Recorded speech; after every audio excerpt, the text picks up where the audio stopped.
Real talk lang ha. Naadyo'y mga tao nga di mo suporta sa maayong gipangbuhat nimo. Di man pud tanan. Pero kadaghanan, di jud mo suporta. Imbis nga suportahan ka sa imong mga plano o sa imong pangandoy, tira-tirahan naman nun kag maayo. Libakon ka, dauton ka, tanang klase sa pagpangdaot, ilang buhaton, para di ka mo angat, nganong inana man ilang tinamdan. Kay naaman sila'y kasuya nimo. Di lang mga peking higala imong kontra. Ang masakit pa jud, kay imong mga kadugo ang imong mga kontra. Real talk na, samot na bitaw nga nakay gihimo, nga wa pa nila nahimo. Musamot ilang kasuya. Di sila gusto nga ikaw ang makauna. Di sila gusto nga muangat ka, kay mahadlok sila nga mabiyaan sila sa dagan sa kinabuhi. Mao nang birahon jud ka nilagtaman. I know how disheartening that can be. Mao nang sige jud kog ingon sa kadaghanan nga ay mog expect nga naay mo suporta ninyo. Kay masakitan ra mo. I-reject kanila. Sawayon kanila. Ang uban mo katawa kay way salig sa imong pangandoy. Sa kini nga video, naatay makatunan nga 7 ka butang kung way ni suporta nimo. Number 1, ayaw pa apekto nila. Kay priority nimo imong pangandoy. Kung wa ka suportahi sa imong mga kaila o sa imong mga kaliwat, kaya gihapon ang imong tumanon imong plano.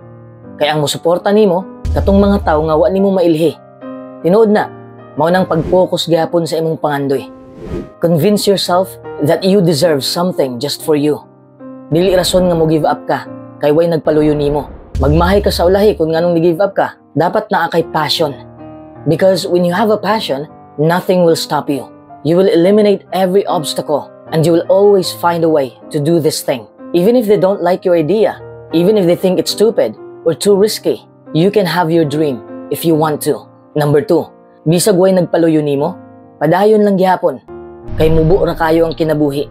Wala ta masayod kung unsay mahitabo sa atong kaugmaon. Kay sama taggabon nga mutungha kadyot ug dayon mahanaw. Mo nang kung unsa man gani ang mga negatibong nadungog nimo, bahin sa imo ay na nagdibdiba. Ang una-unaon lang nimo kay mubo ra ang kinabuhi para sayangan ang imong panahon sa mga butang nga makapasakit nimo.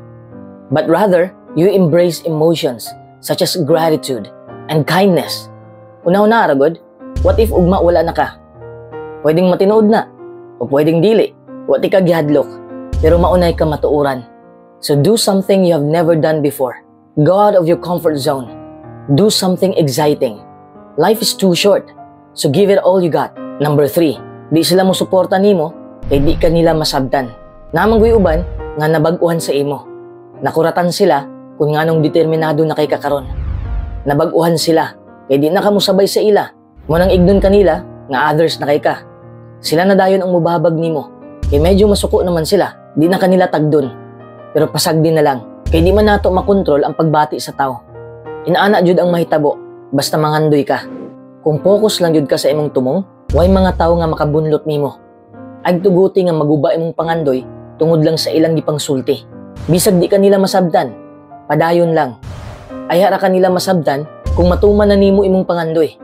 Just focus on what you can get, no matter who is supporting you. Because at the end of the day, your success will give them the clear answers. Number 4, ang uban di mo suporta kay insecure sila. Pero wapod ko gaingon nga biyain na sila. Magpadayon silang insecure kung di nimo sila tabangan. Acknowledge the person's feelings and give them a chance to talk. Ang mga taong insecure, tanang nakita nila, negatibo.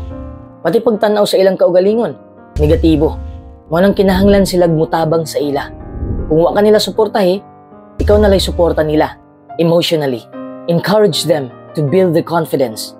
Some insecure people might feel better just knowing that someone cares about them. Kung di nila kayang buhaton ang ilang plano, suportahi sila para mabati nila na naay nagmahal nila. Pero naapoy insecure nga kasuya na ang nagputos sa ilang kasing-kasing. Mao ni nagtuklod nila nga dauton ka.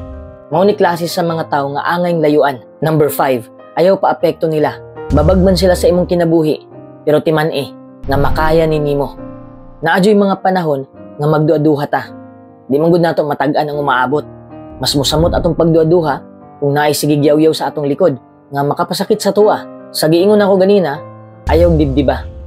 Believe in yourself. If you don't believe in yourself, no one else will. Kung way mo suporta nimo, way makapugong nimo, kay nisalig man kasi imong abilidad.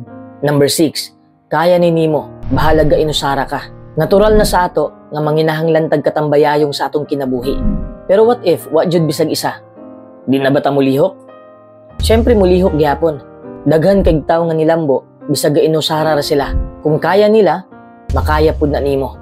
Whatever you want to achieve, there will be countless barriers questioning your competences. The only way to get through them is by being confident enough that you can and you will. Number 7, timan ini ha, dili tanan malipay sa imong gibuhat. Bisan pag unsa ka kabutan, bisan pag kaayuhan na imong gipangbuhat. Kung negatibo ang mga tawo nga nagtan-aw nimo, naa jud na sila ikasaway. Di na nimo mapugngan, di na nimo makontrol. Mo nang ay jud ka kurat. Ang importante lang kay wa ka nang daog-daog sa imong isig katawo. Para bitaw sa kuha, mas maayo pang way maminaw nimo o way mo suporta nimo kay diri noon mo grabe imong gana sa kinabuhi. Knowing that you are alone and that you're the only one who's going to support yourself, you will be independent in every way. Aya ka manginahanglan sa uban, kinahanglan na sa ang imong kaugalingon.